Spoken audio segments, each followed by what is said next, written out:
Hello, you are listening to the second episode of Newbies in the Fandom with me, Rachel, and Moya. We are talking Game of Thrones, Episode 2, Season 8, A Night of the Seven Kingdoms. This episode ran just under an hour, and I've got to say, I've got 3 pages worth of notes. There was a lot packed in this big episode. Moya, we should just get straight into it. We'll go from the very first scene, which was Jaime in front of Dany's court. And it was pretty much, I reckon, about 5 minutes after the end of the last episode. Yep, straight away, I think. So do you want to tell us what happened in this scene? So Jaime is in front of Dany, Jon, Sansa, and Tyrion. And he's pretty much, handed himself in. He's pleading his case, saying, look, I'm here. I know you don't like me, but I'm here to fight for the living. So that means fighting for you guys.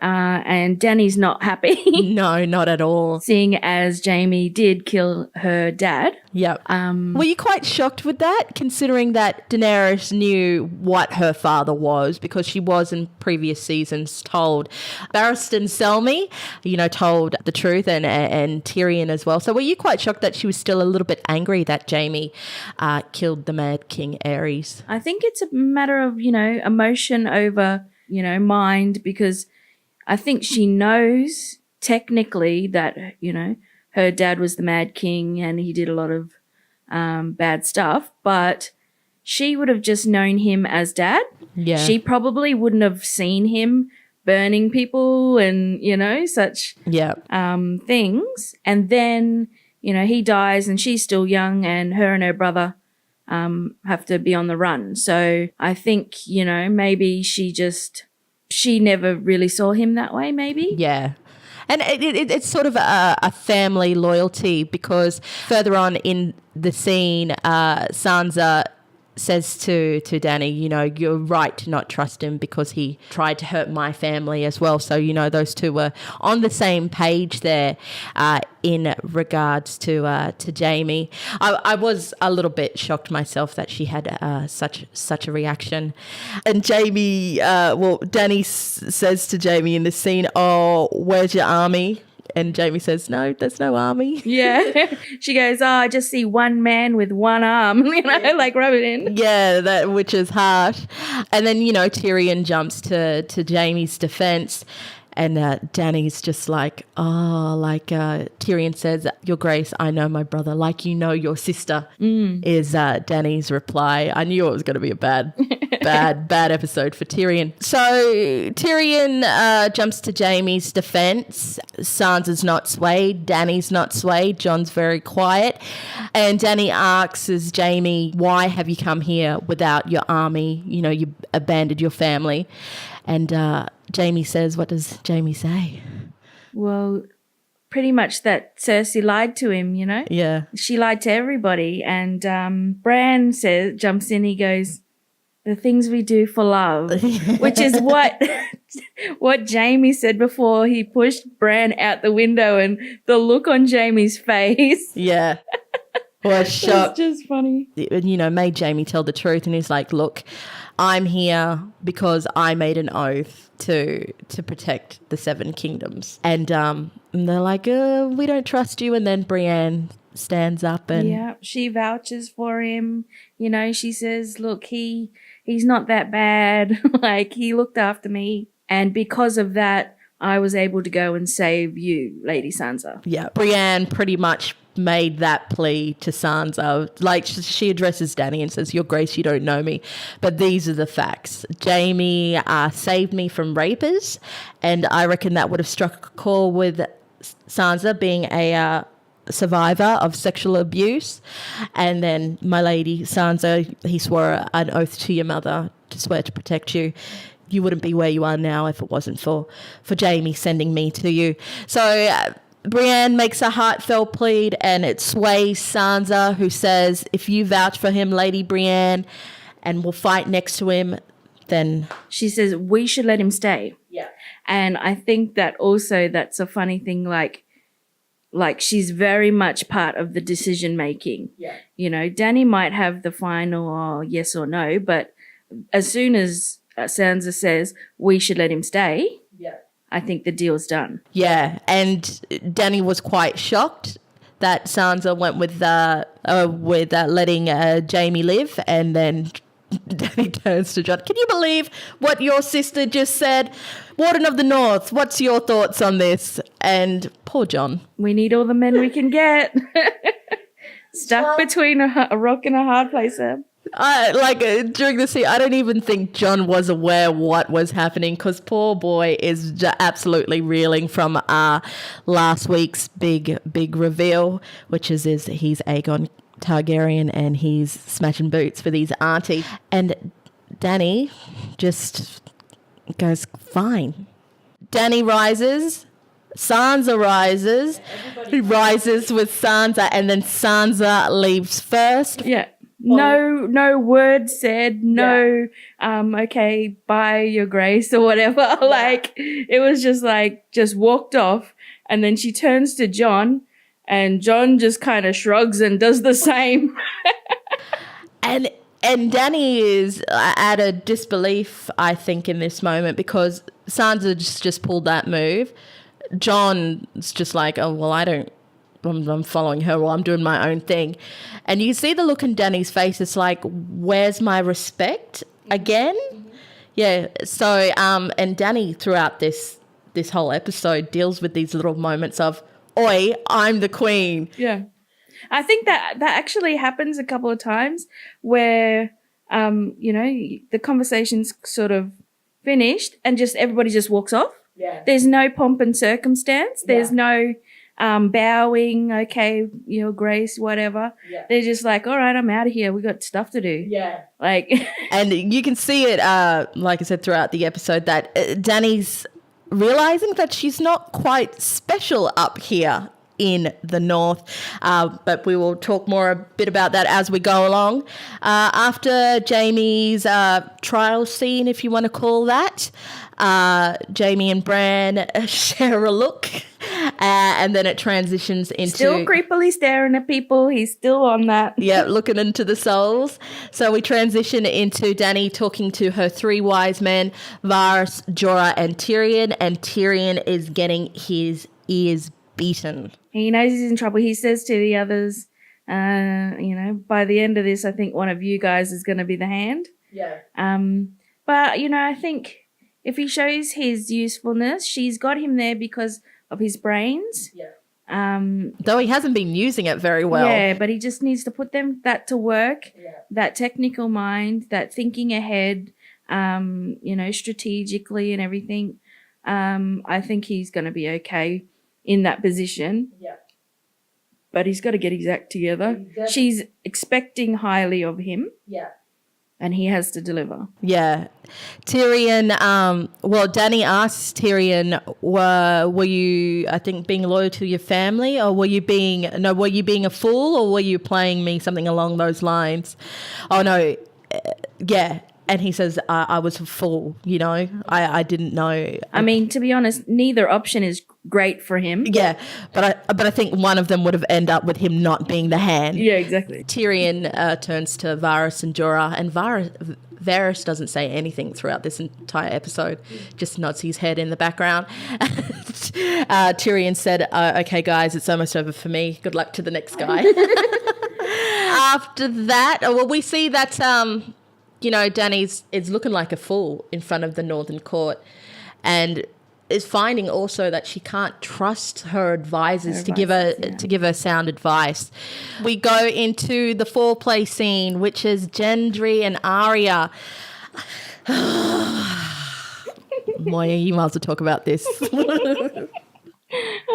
Like he's doing his work and everything, and he's dipping this, hot bit of steel in the water, and the steam comes up, and all I could hear in my head was pony.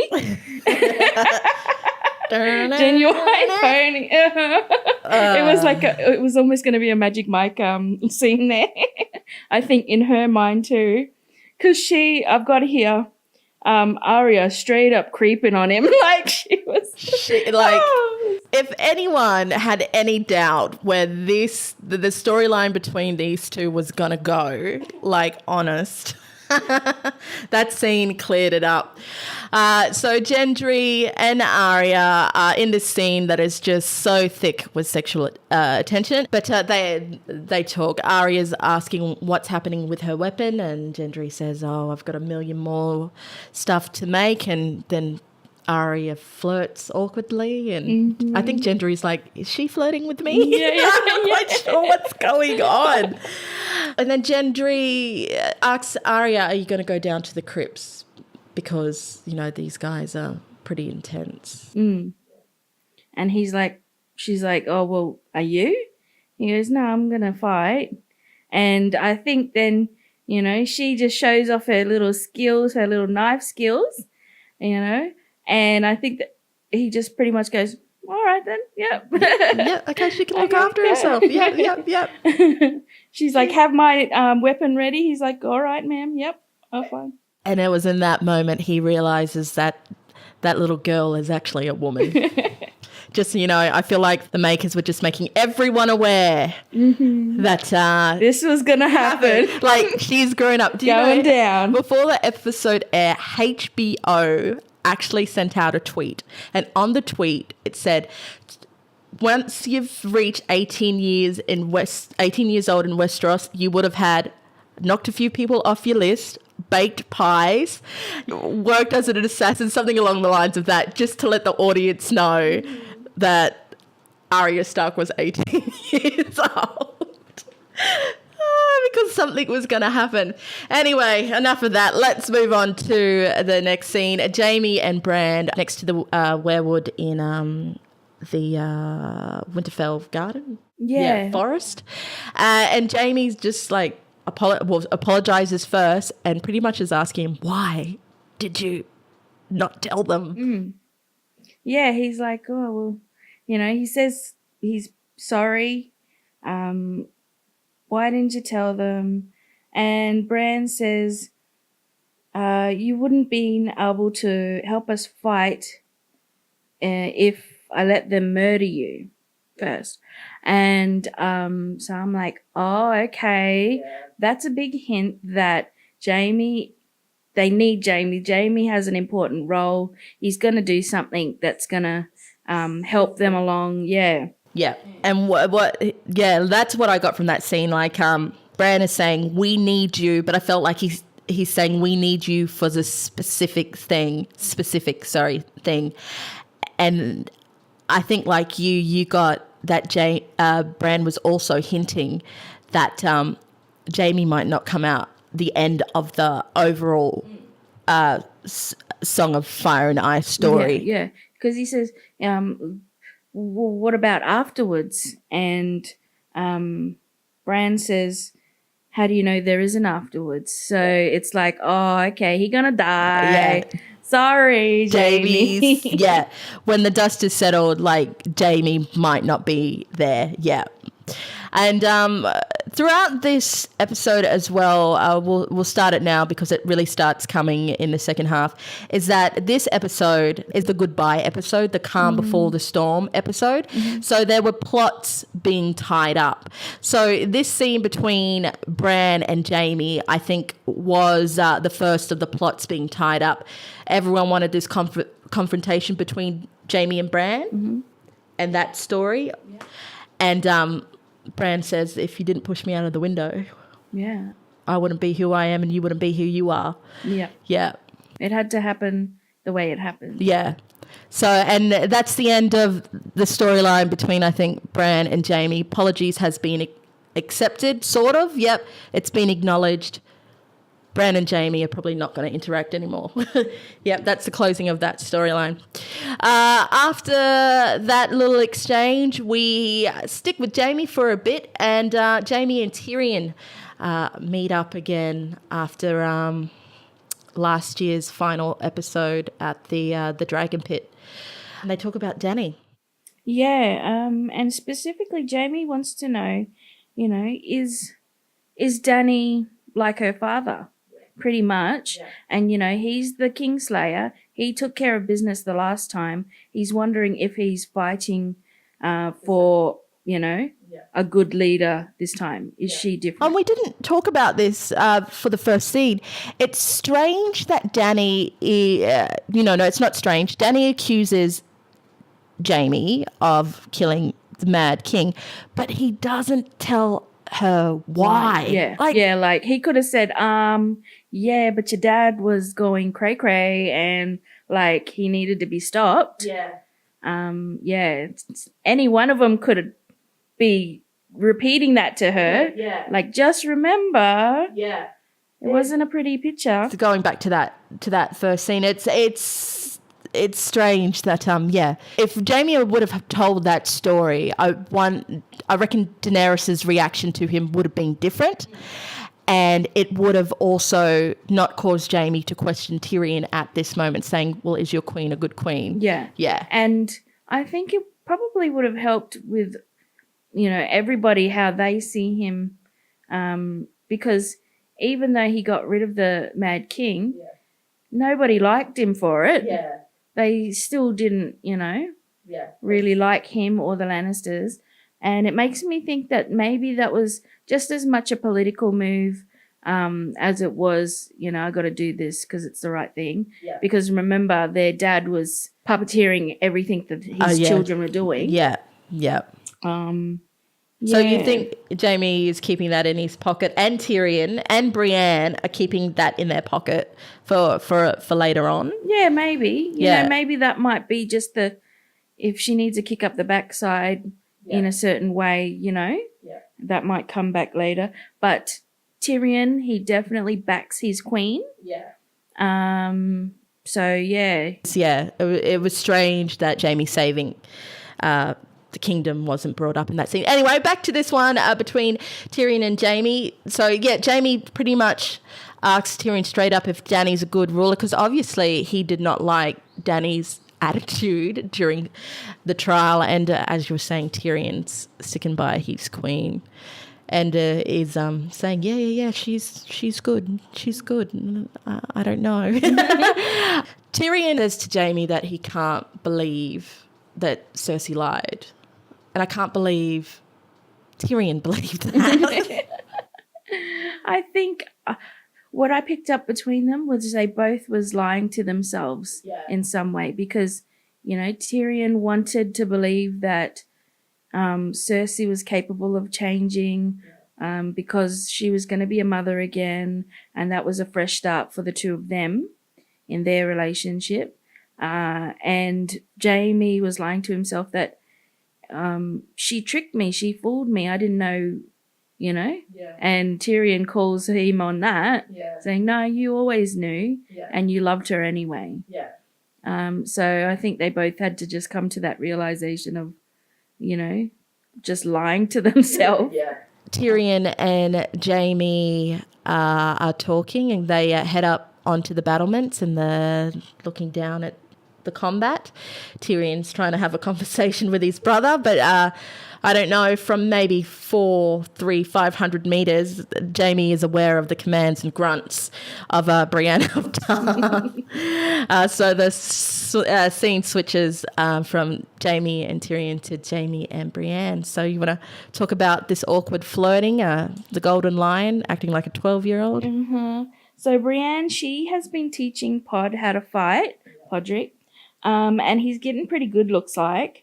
And they just walking along, having this awkward sort of conversation. And she just turns to him and goes, all right, what's up? Like, why, I think she said, we haven't gone this long with talking without you insulting me. He's like, do you want me to insult you? She's like, no, just fucking speak properly. Like, you're being awkward. Be natural. Yeah, exactly. It's great.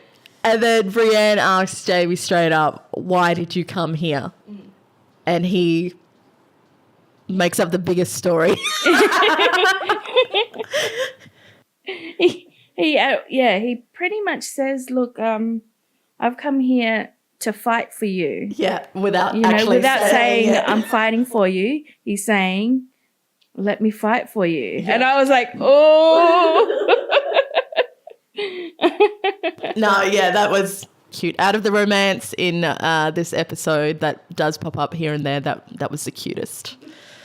So yeah, Jamie and Brienne talk. We're seeing their relationship on a new level, because I think Jamie's also accepting that there's more than this kinship with Brienne, that there's also possibly an attraction as well. Yeah, it was a great scene. I love this scene, but I am worried about poor Pod, because Brienne says he could use more practice or something like that. Yeah, so Pod's gonna die. Pod can't die. After this scene, we head back to Dany and Jorah. Dany is obviously in her room, just not dealing with the shit she's been dealing with this episode and the episode before. So Jorah walks in and talks to Dany about Tyrion. Well, he comes in, says, "Forgive me." She says, it's already forgiven, between us, blah, blah, blah. And I think that conversation was him telling her that, yeah, you're going to have to, forgive and move on in some of these cases. Like she had to kind of swallow it and let Jamie stay. Yeah. And I believe they didn't show it, but I think that he said, look, go and talk to Sansa. That's a conversation that you need to have. Because obviously the two of you, there's a power imbalance. Yeah. Do you think you need to make her an ally, really? Do you think Jorah also has seen that Sansa has a good mind as well, and maybe, like he says, why don't we bring this other mind into the fold, so you've got someone, a trusted advisor? Because that's why Jorah also came in and says, you've got to trust your advisors, you've got to trust and forgive them. This is, I thought this scene is another one of those scenes where we're wrapping up plot lines, and this is Jorah accepting, I can't be the man for you. Yeah. In more ways than one. Yeah. Because he couldn't be the hand. Yeah. And we all know he just loves her. Yeah. Yeah, I remember that. I reckon this is him realizing all of this. I can't be what Dany needs. Yeah. So this is, I thought this scene was Jorah giving his last bit of advice and wisdom to Dany before obviously he dies, but we'll talk about that later. So as you said before, Jorah says to Dany, can you do me one more thing? We don't know what that one more thing is, but the scene transfers, what is it called? Transitions into Sansa and Lord Royce from the Vale talking, and we hear a snippet of their conversation. Lord Royce wants to close the gates of Winterfell soon, but Sansa says, keep them open to the last moment. This shows another leadership quality of Sansa, that she's thinking of her people to the very last moment. She's making decisions. She doesn't have to, ask Dany and Jon about everything. Winterfell is pretty much her domain, and that's why she's running, the things, and she's doing what she needs to do. Yeah. It's showcasing her leadership qualities again, and this is something that Dany brings up in the conversation that they're just about to have. So Dany and Sansa are trying to make nice. Obviously, there's something here. And Dany says to Sansa, is it because I'm your brother's lover? Mm-hmm. And what does the Queen in the North say to that? She says, men are easily manipulated by women. Yeah. So she's worried that Jon is being taken advantage of. Yeah. He's losing his power to this woman. Yeah. She's come in, she's taken over. Yeah. He gave up his crown. And their independence. Yes. Yeah. Independence, yes, definitely. To Dany. And wants to know, really, what's your intentions with my brother? Yeah. What I think Sansa was trying to work out, if John bent because he legitimately thought Dany was a good ruler, or he bent the knee because she's a good lay. And that's what I was trying. Last week, Sansa actually asked John this question, and we don't get the answer to it. So now Sansa's posed this same question to Dany. Yeah. And I'm just wondering what John's answer was to that question, because we get Dany's answer. And when Sansa gets Dany's answer, her whole demeanor changes. I'm here for John. Yeah. She played up the lovey-doveyness. She said, I love John. That's why I'm here. I followed him here to fight his war for him. Yeah. He's the one that manipulated me. Yeah. And I don't think that's all the way true. I think that, yes, she does love him, but I think it's just a plus as well, because she's always got her eye on the crown. Yeah. And she says that at the start of that little spiel, she says, all I wanted was the Iron Throne and to kill the family that hurt our family, trying to bond, and until I met John. And then, I decided I'm going to fight his war. Yeah. His war. Yeah. And so they start holding hands. They're like best friends for a second until Sansa says, but what about the North after everything? We said we'd never bend the knee to any other king, but the king in the North. Yeah. And Dany pretty much says, yeah, I'm going to be queen after everything. Yeah. And that's where they definitely disagree. Yeah. That is going to be an issue. Yeah. Because I think last season, John was all, I can't bend the knee. My people won't follow me. And then, at the end and at the beginning of this season, they're banging. So it's like the Northern independence is not going to be an issue anymore because, John, their king, bend the knee. And Sansa's like, no, this is not a reality. And Dany's gone, shit. They're really not going to give up. And Sansa, I reckon, in that scene is pretty much saying, girl, we're going to fight you even if it's only 10 of us against a dragon. Yeah. This is not what we want. Yeah. And this scene, again, shows the difference in mindset between Dany and Sansa. Dany is still focused on her singular goal, and being in love doesn't matter. And Sansa's still thinking about the greater goal, which is her people. Yeah. And I think, Dany is thinking about her people too, but her definition of that is all the 7 kingdoms and other places now too. Like, it's all mine. Yeah. I've got to look after everyone. I'm taking it back. Yeah.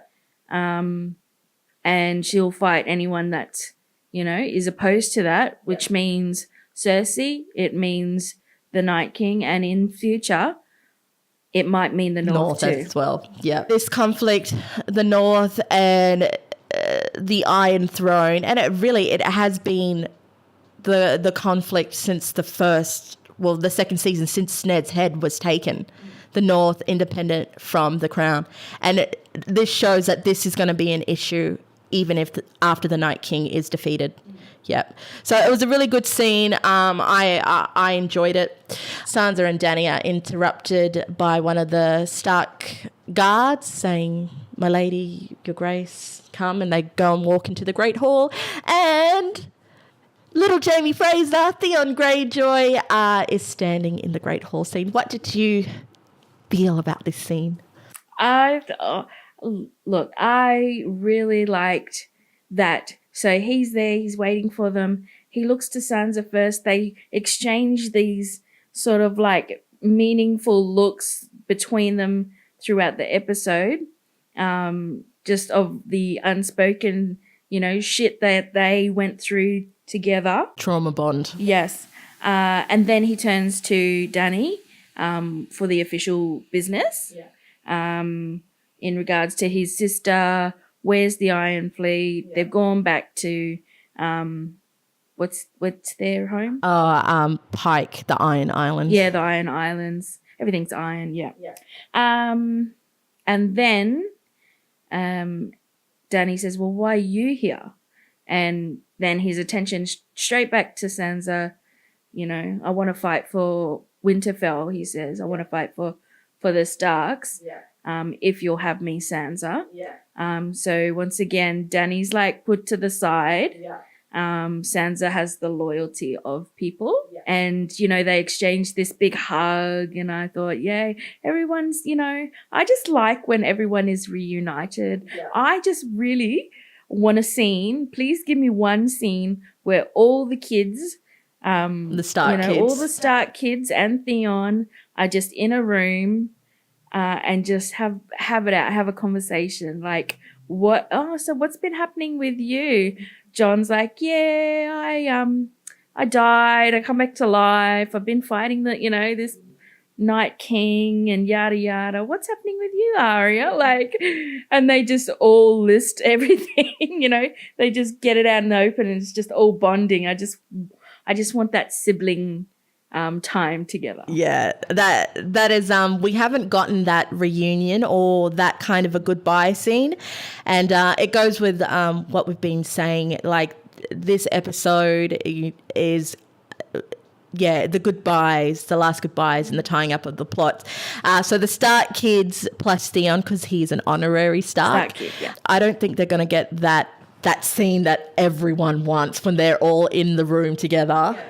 I don't think we're going to get that until either after the battle or episode 5, because I reckon it's going to be the Stark kids together when the bomb drops about Jon.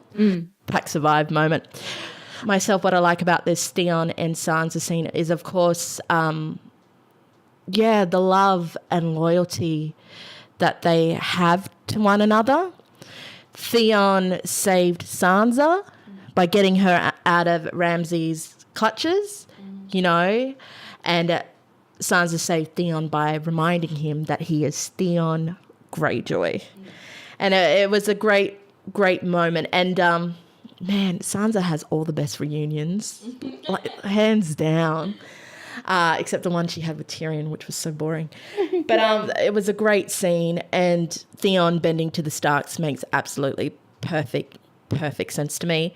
And Theon should chuck Dany rubbish just on the basis that she didn't even send anyone to help Theon get Yara back. Like, she totally just disregarded them. Well, she was busy. She could have a bitch got stuff to do, man. She could have helped him out a little bit. Theon is now back on Team Stark. He pretty much said thanks, but no thanks to Dany. After Theon's reunion, we have Davos and Gilly amongst the small folks. And not only did Davos's heart clench with sadness when he saw the little girl, but the audience did too. You cruel bastards, the creators, because we know where this is going. Yeah. It had to be a little girl with a scar on her face. But I thought it was interesting because first a man comes up, you know, to get his soup, and he says, look, we're not fighters. I'm not a fighter.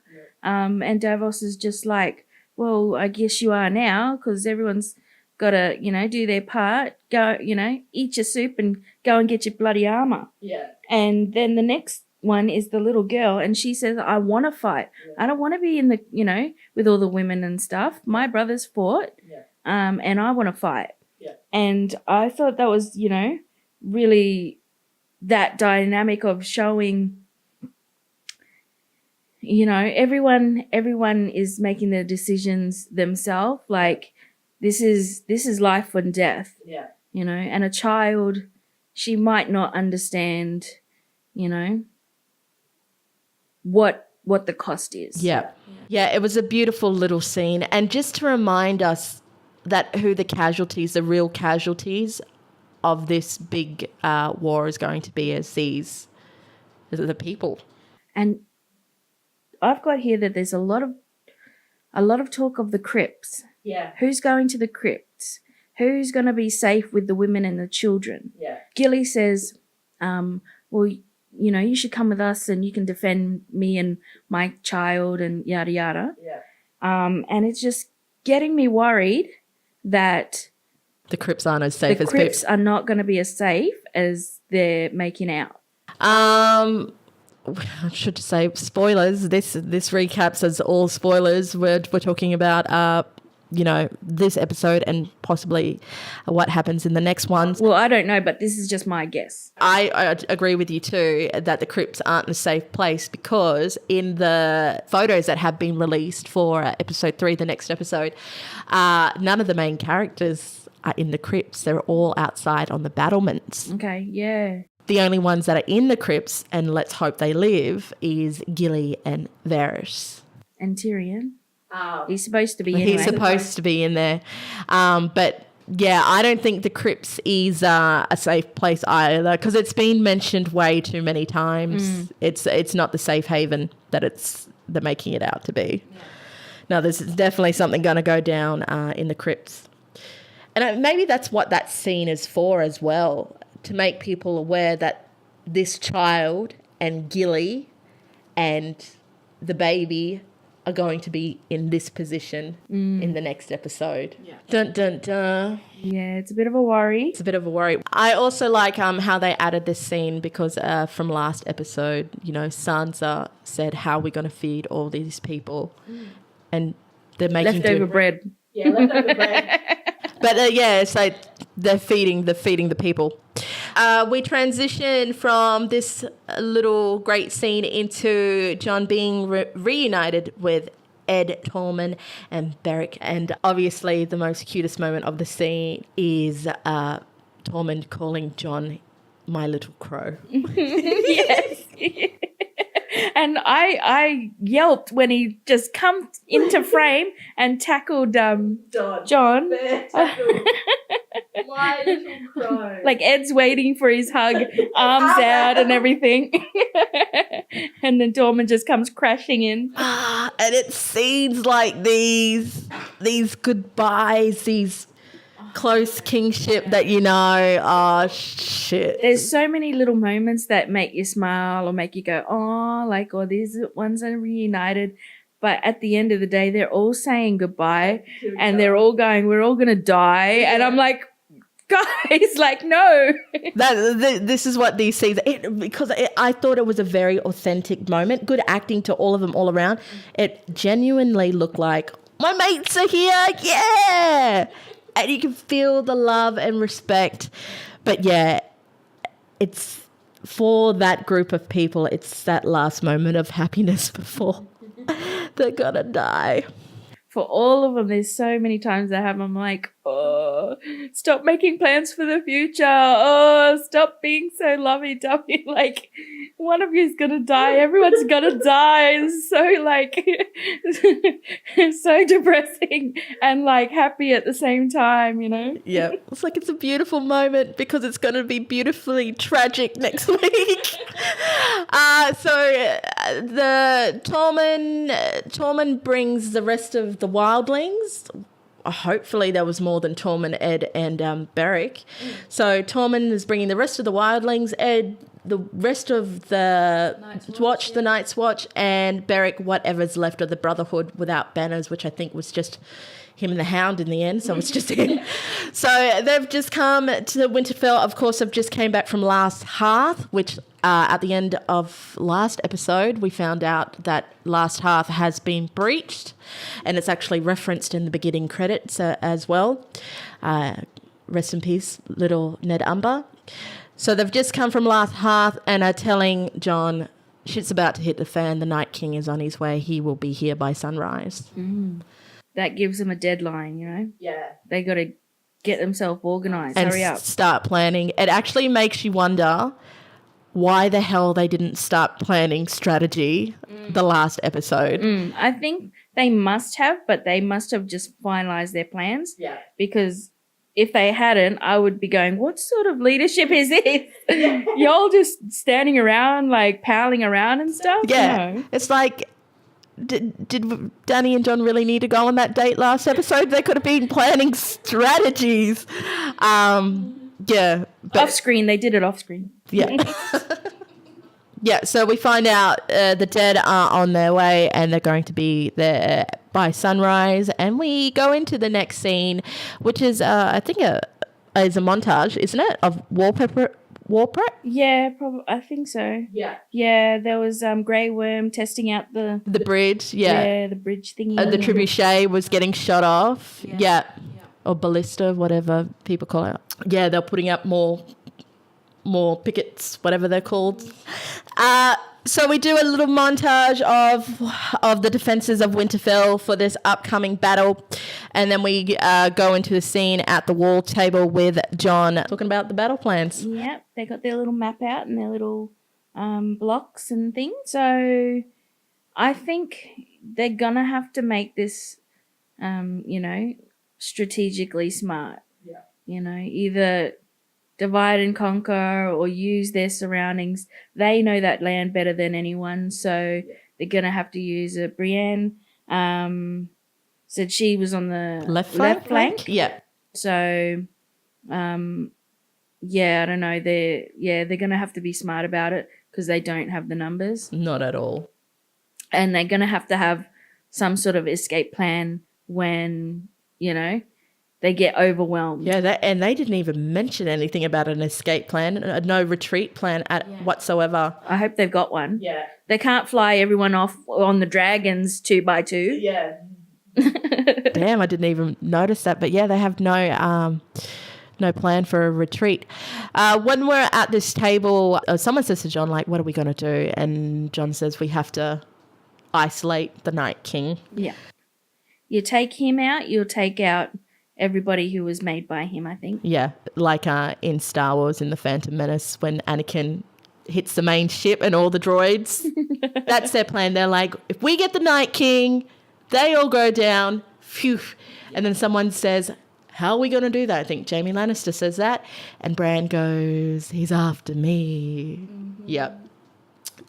Bran offers himself up as bait. Yeah.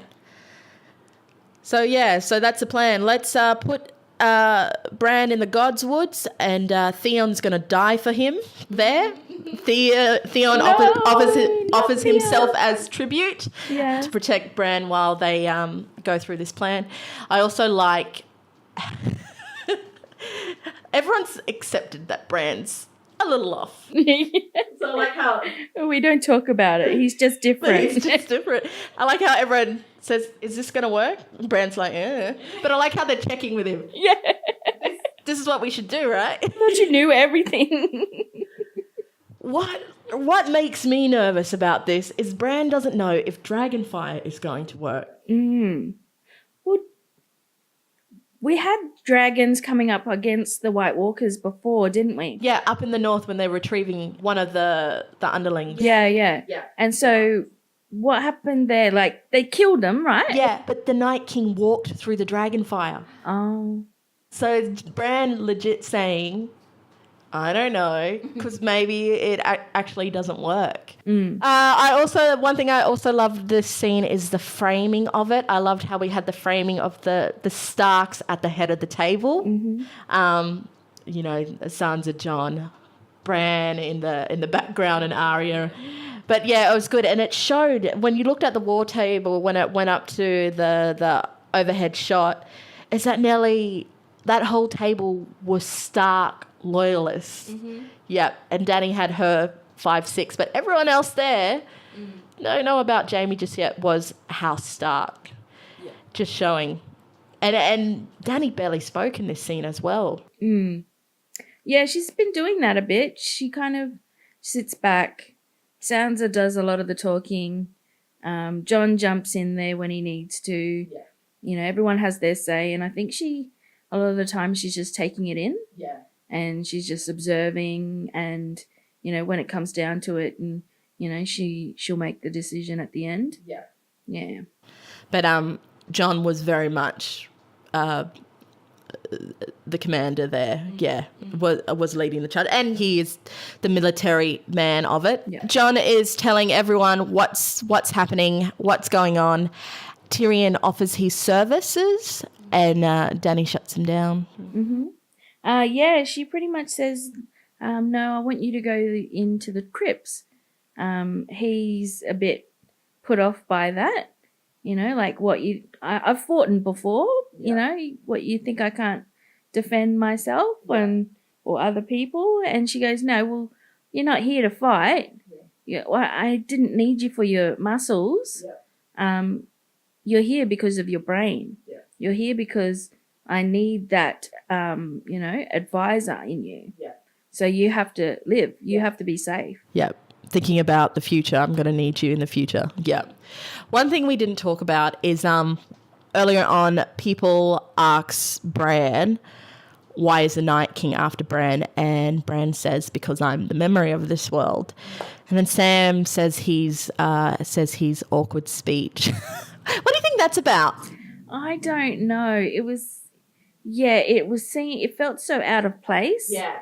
It felt very, I don't know. Like if I was in that room, I'd be going, why are we reading poetry or something? Yeah. Like, aren't we supposed to be, deciding life or death decisions? Like, and he's off talking about you're the memory, and if we don't remember where we've come from, we're all just animals. Yeah.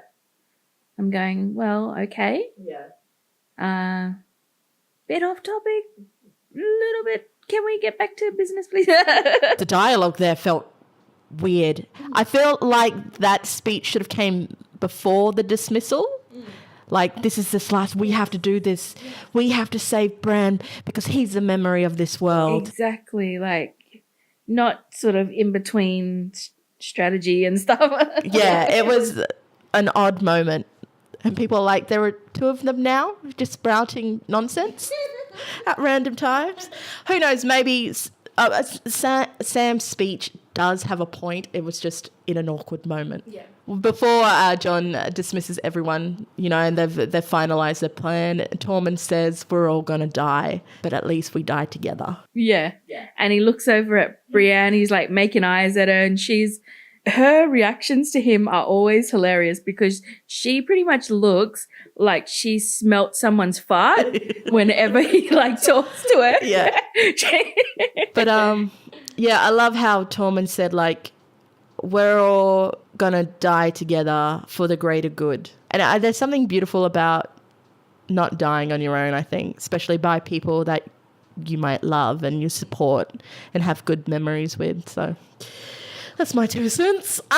Okay, so John then dismisses everyone, says, please get some rest because there's a storm a-coming. And none of them do. And none of them do. It's all about drinking, singing, and having sex for the first time. But we will get to there in a moment. And so Tyrion and Brian are the only ones left in the room. Yep. And Tyrion just pretty much says, tell me your story. And it's just a quiet little sort of moment at the end of that scene. But it sort of, it occurred to me later, okay, so I wonder how much Bran has then told Tyrion. Tyrion now knows the whole, story maybe. Yeah. Or he knows what Bran needs him to know maybe. Yeah. Don't know. I've also forgot to mention, once John dismisses everyone, Dany tries to get his attention, but he walks away again. Everyone just walks away from her today. Yeah, literally John says, go get some sleep. No one waits for Dany's go. They just book it, turn it and leave. And Dany actually stands there going, yeah, I'm the queen. Yeah. No. And then, of course, Tyrion and Bran have their little heart-to-heart. It would have been interesting to hear that story. Because we, the audience, know what happened, of course, but I feel like there was something else Bran might have slipped him as well. Yep, you never know. I mean, he knows a lot and he knows what people need to do and what people need to know. Yeah. So, I hope that conversation was really leads to something bigger. Yep. Because Bran is definitely playing chess here. He is dropping little hints, little truths here and there to get people in a certain position. So after that scene, we head on outside to see Miss Sandy walking amongst the small folks, and she is finding that she's not being accepted. Now, I don't know if it is a race thing or it's the fact that this is a foreign army in their country. Yeah.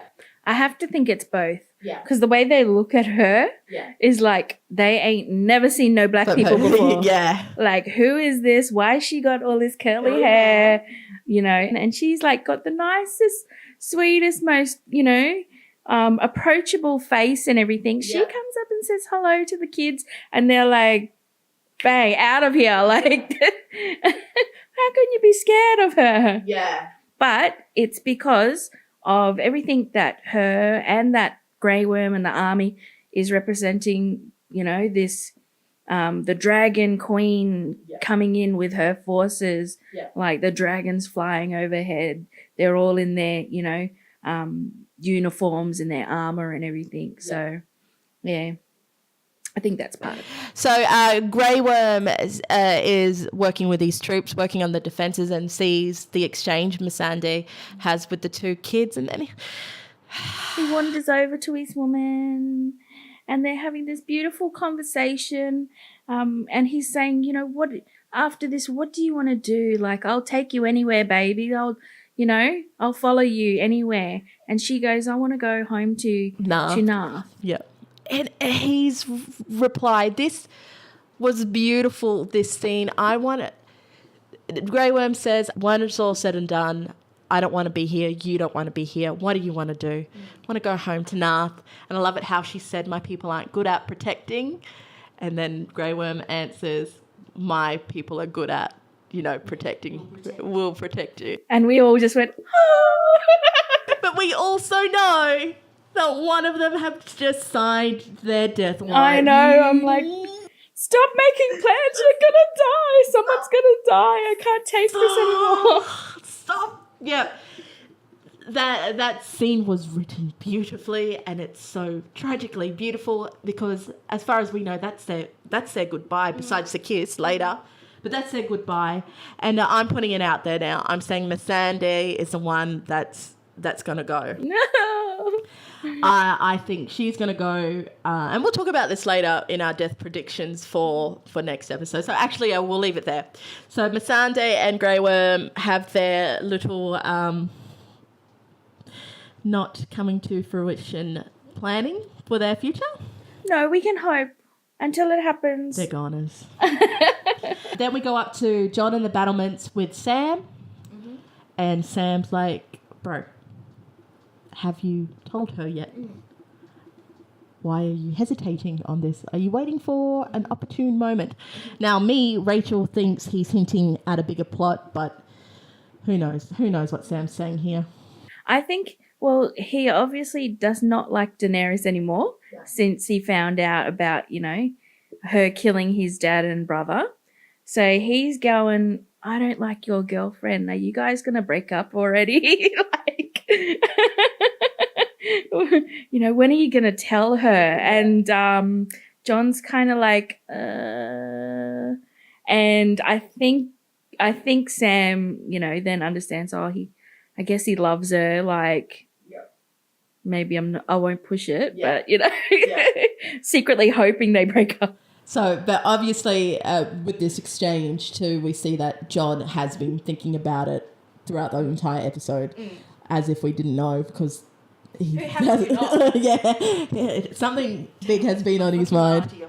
Another big thing that happened in this scene was Ghost in the background. Yeah, he wasn't turned into a coat. He wasn't turned into a coat. All those rumours are now put to rest. Then Ed joins Sam and John on the battlements, and the Night's Watch brothers have this beautiful little goodbye moment too. Like I said, this episode's all about goodbyes and wrapping up plot lines that are just not going to be of any interest or of any major importance in the arse end of the season. So we're wrapping this up. What did you love about this? Well, it was funny because Ed's trying to tease Sam, and Sam is just like, well, at least, you know, I got a girlfriend. Like, the implication being that Ed's still a virgin. Yeah. And John found that funny too. Yeah, John was giggling. And he's like, oh, well, if you're our last chance, we are fucked. No, it was a good moment, and I love how they bonded and they reminisced about their past, about their fallen brothers, like Glenn and Pip's deaths in season 4, I think 4. They really hit me. Yeah, where did they die? They died at the wall, protecting the wall. It's when Ygritte also died. But it was a beautiful bonding moment, and the last of the Night's Watch, and then Ed says, the last man left has to burn the rest. Yeah. Yep. Who's it gonna be though? Who's it gonna be? So that we leave the Brothers of the Night Watch on the battlements to reminisce, and then we go back inside to Winterfell into the Great Hall, where Jaime and Tyrion are just dropping truth bombs on each other, acknowledging their truth. Sorry. Yeah, they're pretty much going, yeah, we're gonna die because we decided to be better people. Yeah. It was the conversation. We decided, we're not gonna be shits anymore. We're not gonna be gold lions and whoremongers. Yeah. No more sleeping with the sister. No more sleeping with everybody. All the prostitutes. Yeah. And the Tyrion just keeps saying, we're gonna die. I'm gonna die. Yeah. Like everyone's gonna die. I'm going, Tyrion, are you preparing me or what? Like, stop, please. I like it how he Tyrion said, yeah, you were a golden lion, and I can't help but wonder, is Tyrion as well as the directors and the producers going, yeah, we know he's a brunette now? Yeah, they stopped bleaching his hair at some point. Like a physical representation, Jaime is no longer the golden lion. He is not that. Like, you physically can tell because he doesn't look Lannister anymore. Yeah. So he has chucked that behind him. So Jaime and Tyrion, the scenes are always great. So it was a great scene between the two brothers. And then Pod and Brienne enter the scene. Jaime stumbles, just flies off his seat and says, Lady Brienne.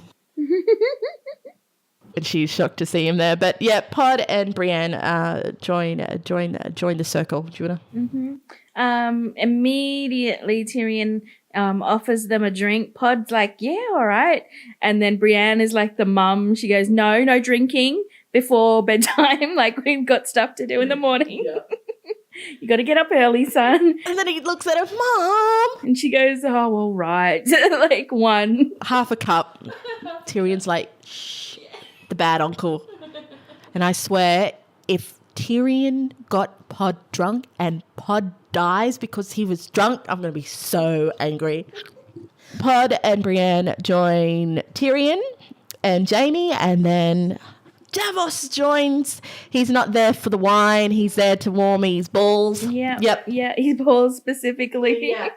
Because it's cold outside. So he turns down a drink, and then Tormund comes in. Eyes straight on Brienne. She looks like she can feel his stares from behind her. Like, yeah, she was quite relaxed, and then all of a sudden it's like, he's here, isn't he? He's behind me, isn't he? He is so smitten. And the fact that he thought a story about him sucking on the breast of a giant woman would somehow flatter her, I don't know, was crazy. It's like, literally, he goes, they call you Kingslayer. Yeah. And Jamie's like, yeah, and? And he goes, they call me Giantsbane. Want to know why? And they're like, not really. Anyway, I'm going to tell you. And then I'm going to drink this titty milk, yeah. like Luke Skywalker did in The Last Jedi. And he's getting it all down his top and everything, more on his shirt than in his bloody mouth. Yeah, what a waste if that was alcohol. And I love the fact that at the conclusion of that story, Davos is like, yeah, I'll have some wine. Yeah, I need a drink after that. That scene is a beautiful scene because it's all these different people coming together. You know, it's one of those shots that all the war movies have. It's like the eve before the battle is when people start confessing, start bonding, singing and telling the truth. So it was It's a their beautiful last chance. yeah, to get things out of the way. And yeah, it was a beautiful, beautiful scene. And speaking of this might be the last night of our lives, we go to Arya and the Hound. Mm-hmm. And then, I just love their friendship, like I said last time. And just they're just on the same level of like grumpy and like just disdain for the world and like cynical and like I'm just here for whenever he swears. I just love him. I could listen to him swear all day. Yeah, it's just entertaining. you know what I think their relationship is like? It's like Stewie and Brian from Family Guy. It's like, I respect you, but I hate you. I hate you. You respect you, but I really like you. Yeah, it's like it's that relationship where I love you because you're an asshole and you call me out on my shit. Yeah, that's their relationship. Yeah. And this is another storyline I think is wrapping up as well. Is this bond? We find that Sandor, the Hound, is he's no longer that killer anymore, and he's fighting for the big picture. Yeah. Yeah. And she goes, well, when was the last, why are you here? Like, when was the last time you did anything that wasn't for yourself? Yeah. And he goes, well, I fought for you. Yeah. And I was like, oh, he did too. Friendship born there, you know? Yeah. So that scene there is like, yep, this is that bond. They've wrapped up their friendship. They understand each other now. Mm. Yeah, it's like, yep, this is a friendship that's solid. He's not here to screw me or my family over. Yeah, you can take him off the list now. Yeah. And Beric Dondarrion comes in and she admits, yeah, he was on the list too, but, you know, I guess he can come off that list again as well. Yeah. So that was a really good scene, and that also is Arya forgiving the Hound and forgiving the Brotherhood without banners as well. So that's all that. That's 2 people off her list, as you just said. Who else would be left? I think it's just the Mountain and Cersei. Oh, well, they're ones that really need to be killed. Yeah. So they can stay on the list. They can stay on the list. The Hound, Beric and Arya are drinking wine, and then, you know, Arya gets bored, realises it might be her last night on Earth, and says, see you later, losers. I'm going to enjoy this last night. See a man about a horse. Hey! Blacksmith about a horse, yeah. Yeah. You talk about this this scene. Well, yeah, so she's gone to see Gendry. She's got some unfinished business before the battle. Mm-hmm. She knows exactly what she wants and why she's there. Yeah. And pretty much, I just like the scene because it's total power imbalance. She's got him wrapped around her little finger. She's toying with him, you know? Yeah. And at the end of it, she's just like, get your kid off. Yeah. This is happening. Yeah. He's like, all right. Yeah. And I was like, oh, like they're so cute together. And then I'm like, oh, but hang on, I don't want to see it. Don't show it. Like, no, the shirt is coming off. I don't, you know, like she's like the little sister of everybody, you know, she's got that feeling about her. Yeah. And then obviously the scene cuts and I was like, whew, thank goodness. I thought, I did not see Arya's boobs. I actually thought we were going to see more than we actually did. I admit the first time it came on, I was watching between my fingers. I was like, I really, really don't want to watch this. But it really was just a bare back and a bit of side boob in the end. But yeah, like yours, like, that's my little cousin. Yeah. Just my little sister. But a scene like this needed to happen for 2 reasons. It's to maybe wrap up or restart Arya and Gendry's plot lines or story arcs. But it also allows Arya to gain her humanity back a little bit more because she was less robotic in this scene. She was like, this is what's happening. Yeah. And it is so rare in a world like Westeros or, you know, back in medieval times, even in the real world, where a lady of high birth could give her virginity on her terms. So it was a very, very empowering moment. Yeah, for Arya, she made the choice because, as we know, this series was filled with tits and sex and rape. It was a normal. But yeah, the show gave us this moment of a beloved character making her choice on such a big milestone of anyone's life. So it was an awkward scene, but I appreciate I think it was more awkward for us. Yeah. She seemed quite at ease. Yeah. He was a bit awkward. He was like, okay, like, yes, girl, like, yes, ma'am. Yeah. And I loved her questioning of him of like, so was the red lady, your first, or was there others? Yeah. How many others? Like, she wants his whole sexual history. Yeah. It's making sure he's clean. Yeah, exactly. Can I see your tests before this goes down? How many have you gotten pregnant? There's no other little bastards running around, is there? No, but it'll be interesting if Gendry survives. I'm still tossing up in the air that he does. We'll talk about what the survival is. But as we know in the first season, Robert Baratheon said to Ned Stark, it's time we join our houses. So a Baratheon son with a Stark daughter. And, as we know, Joffrey wasn't a legitimate Baratheon. So if prophecy being foretold, we don't know. But it could be. So that's why I said Gendry may live because his story arc includes Arya. Yeah. Might include it. So, yeah. So after that moment between Gendry and Arya, we go back into the castle and the Great Hall scenes where the bunch of friends are sitting around getting drunk, sharing war stories. I got down here, Tyrion says, they might all live. He opens the scene with that. I'm like, are you cursing us all or what? He's like, we might live. You guys have, been through all these other battles before, and you lived. He says to each one of them, Jamie, you were in this battle and you survived, and,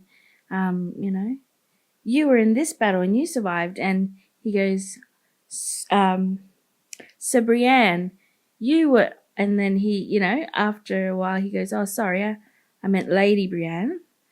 And Tormund is outraged that Brienne of Tarth is not a knight. Yeah, she's not a sir. Like, what? And then Brienne says to him, it's women can't be knights, it's tradition. And Tormund, God bless him, like he doesn't have a chance, but he thinks he does, and he says, fuck tradition. If I was a king, I would knight you 10 times over. He makes everything sound dirty when it comes to her. And then Jaime Lannister says, hold my beer. Yeah, he jumps in. And Brienne thinks it's a joke for a moment there. Like, she's like, I don't even want to be a knight. Yeah. And then she looks over at Podrick and, she can't deny it. Yeah. Yeah. And then Jaime says to her, like, you don't need a king. You just need another knight, and I'm that other knight. So kneel. And she's hesitant, but she looks at Pod again, and Pod nods, and it hits her, and you can see it on Gwendolyn Christine's face. Oh, yeah, the tears well up, and I was definitely like, oh, my God, it's happening. Or like, the scene, and the way she played it, because there was such vulnerability. Yep. She is probably used to people making fun of her, thinking less of her because she wants to be a fighter, all this sort of thing. But she's in a room full of peers, of equals, people that respect her and that she trusts enough to think, no, they're not making fun of me. Yeah. They're being serious, and, I can finally sort of, accept that and be accepted. And, it's a real moment. It's a big moment. It was such a big moment that this episode was named after this moment. Oh. A Knight of the Seven Kingdoms. Oh. And, Brienne, and this is why Jaime adores her, is because she was a true knight. What he himself envisioned what a true knight was. Yeah. Yeah. And when he knights her, the descriptions of the knight, so in the name of the warrior, I charge you to be brave. In the name of the father, I charge you to be just. In the name of the mother, I charge you to defend the innocent. And I think that perfectly sums up Brienne. Yeah. She is all of those things and always has been. No, it was a beautiful scene. And I love it how Jamie is knighting her with the twin sword to her sword, Oathkeeper and Widow's Wail. It's knighting her the two swords that were made from Ned Stark's swords. Yeah, sword. So yeah, it was a great moment. It was a beautiful, beautiful moment. And Tyrion cheers. Tormund's the biggest fan, just clapping away. Yeah, it was great acting all around in that scene, and I love her smile at the end of it. She's just so. From that beautiful moment of Brienne being turned into Sir Brienne, we go outside, and this is one of those little scenes that I absolutely loved. Was Jorah and Little Bear having a little tiff. Jorah's trying to say to Lady Mormont, get in the bloody crypts, and Lady Mormont's like, no, I'm protecting. House Mormont is going to fight. Yeah. I swore that I was going to fight. I'm not backing down. Yeah. Jorah's like, you're our house, and he's like, you're the future of our house, and she's like, dude, I know, but that's why I'm doing this. This is why I'm doing it. This is one of the other scenes that I call up the tying up of the plot scenes for Jorah. This includes the scene with Lady Mormont, with Little Bear, and with Sam, because in this scene, Jorah is acknowledged by the head of his house as a family member. It's not banished, not a traitor. I wish you good luck, cousin. Yeah. And he acknowledged her as my lady. And then Sam comes, and obviously John's words hit home. Not going to fight. He's going to stay with, obviously, Gilly and little Sam, because he offers Heartsbane to Jorah. Yeah. Because not that he doesn't want to use it, but he can't because it's just bloody huge. Yes, but I was thinking, you know what? Just like chop it down a bit, make the tip a dagger or something. Yeah. And just shave it down a bit. Maybe that would work. A lot of blacksmiths over there. Jorah's got it now. Yeah. Yeah. It's going to be his. So it's definitely his sword, but for the moment. But as I said, I think this is a wrap up of Jorah's storyline, because it's coming full circle with Sam, of course, saying, "Your father helped me become a man. You know, please take this and honor him." And then Jorah says, "To guard the realms of men, I'll honor. You know, I'll wield this in his memory." So Jorah is going to bring honor to his father and to his house, conclude his storyline. I reckon he's dead. And of course, Sam saying to him, "I hope, you know." Oh no, what does Sam say? "I hope to see you after the battle." Yeah, something like that. And it's like, he's a goner. He's dying. Sam saved him from grayscale to and then we go back into the hall where Brienne's just been knighted, and they've run out of alcohol, and Jaime says it's time for us to go to bed. I think he just wants, in that moment, maybe just to be around people. Like, when something big is coming your way, it's just, I want to feel connected, alive, connected to human beings. So he asks the knights of the Great Hall who knows a song.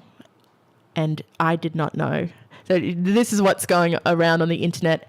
The reason why Pod didn't have to pay for the prostitutes is because he sang to them. Ah, that's what he did. That's what people are thinking. That's the theory. But who knew, I forgot the actor's name, Daniel Portman or something like that. Who knew he had such beautiful, beautiful lungs? And the song he sings is called Jenny of Old Stones, and it's a song from the books. And as we said in our last podcast, me and Moya don't know the books whatsoever because who has time for that? But apparently the song is about a common girl who... No, sorry. The song is in regards to a common girl who married a Targaryen prince, but the Targaryen prince gave up his title for this girl, who is Jenny of Oldstone. Okay. Yeah, so it's about that. So it's about, obviously, I'm guessing the prince died somewhere and she's just remembering or her... of her past, yeah. So it's a beautiful, haunting song, and I'm sure there's a lot of people out there writing metas about about it. So the song is sung with a montage of all our favourite characters having their last moments with one another, I think. Yeah. Yeah. Sam and Gilly, just resting and just... looking at each other with their son in the middle. Sansa and Theon, and once again they just these meaningful looks. Yeah. I don't want them to die. Some people thought that it was a romantic look, but I was saying no. It's two people. It was like we survived together, Ramses. So it was Theon and Sansa finding solace with one another, and of course Gendry and Arya. Yeah, post-coital. Yep. And then Missandei and Grey Worm, another I was like, ugh. Yeah. And then Jorah on his horse, getting ready. Looking mighty fine. Yeah. Getting ready for battle. And then that's the montage, along with Pod singing that beautiful song, fades into Jon and Dany in the crypt in front of Lyanna's statue. And I think everyone was waiting for this confrontation. So, tell us about this scene. So Dany walks in on Jon. He's staring at Lyanna. And she's saying, who's this? Who are you looking at? And he goes, well, that's Lyanna Stark. And then proceeds to tell her the story, the truth. Yeah. To reveal who his true identity is and his true name. And I think, the focus is her reaction of just hearing this news. What does it mean? I feel like her first reaction was like, this is a threat to my rule. Yeah. And is it true, I think, is also what was going through her head, because she goes, oh, your brother and best friend told you this. Bit convenient. Yeah. And maybe she needs further proof. She might not just be able to take it at first hearing it. But I imagine going, shit, he can fly one of my dragons. Yeah, putting things together and stuff. So she grew up thinking, seeing her brother as this good guy, but then hearing, he kidnapped and raped Lyanna. Yeah. And really, maybe there's a bit of relief in finding out, that it was... They were in love, they got married, but then it automatically occurs to her, shit, he's the last male Targaryen. Yeah. He's, got some rights to the throne. Yeah. What does this mean? Is he going to challenge me? Is this him sort of, challenging? And then I like it because it kind of flips where Jon is watching her reaction and trying to figure out, she's very defensive. She's very against this idea. Yeah. And just he doesn't say anything. Because the horn blows. Yeah, the horn blows, but I think he was holding on. He could have gone just quickly, look, I don't want to be king. Yeah. You're my queen, but he doesn't. Yeah. Because he's looking at her reaction and how put off she is. Yeah. and maybe he's sort of like just holding back on doubling down on, pledging his loyalty to her. Yeah, because in the last episode, like, John kept telling everyone Dany is a good queen, and these people that John trusts kept telling him, "Are you sure?"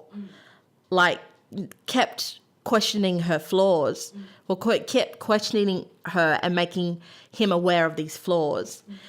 And then he saw, I think, that maybe Sansa and Sam were onto something with Dany's reaction to him.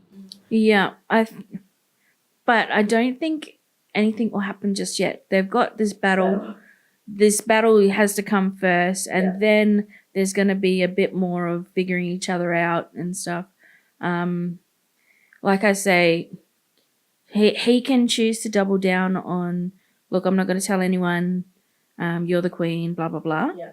And I don't really think he wants to be king. Yeah. That's never been his priority. Yeah, John. But I believe that he's honorable enough that if he feels like he has to step in, if he feels like she's going to go mad queen, or, and if he feels like this is going to be, he has to do the right thing in stepping up, then he will, because they've declared that they love each other. Yeah. They haven't been together for very long. No. So, and that brings us back to Sansa going, are you legitimately in love with this girl? Yeah. And I think, they are, but the politics is going to get in the way. Yeah. In different ways. So, hopefully they figure it out. Yeah. So they can stay together. Well, would they stay together though? Because I think John's hesitance wasn't the crown, as you said he's no interest in it. It was the fact that they were related. That was John's hesitance. So I think John was going, "Oh look, I'm your nephew," and her was, "Well, what about my throne?" Yeah. So it's like, what does this mean for us as a couple? And she's like, I don't give a fuck. Yeah. Her first reaction is, Yeah, it's for her throne. Yeah. But we'll see what happens. Yeah, as we all know, episode 3 is the big battle at Winterfell. So the politics is definitely coming into play in episode 4. So we've been actually talking for a while. But let's make some predictions for episode 3 of Game of Thrones. We'll start with the minor characters, if they live or die. Oh no, actually, what is your prediction for the next episode? I'm not going to predict too much deaths, but I think it's going to be a huge battle. I'm expecting just chaos. I'm expecting surprises. I'm expecting, just a lot of action sequences. Some deaths, definitely, because you're not going to be able to go through a big battle like that with all our characters involved, and our army is not anywhere as big as theirs, and have no characters die. It's just not, it's not plausible. But who that's going to be, I think maybe Grey Worm or Missandei's in trouble. Their interactions were just too sweet and too looking towards the future, too hopeful. We know Game of Thrones just loves to just stab you in the heart. Yeah. Do you think there's a big twist coming in this battle? I do, yep. And we don't know what it is. Yeah, there is something huge. There, because we know it can't be, happy. Oh, I mean, not happy. It's like there's tragic with the death, but the conclusion is, they've defeated the Night King, pat on the back, yay. We know that's not it. There's something devastating besides the death of favourite characters that is going to happen. So, yeah, I think there's a twist coming. Yeah. Don't know what it is, though. Yeah. I think, looking at all the numbers, at some point they're going to have to retreat.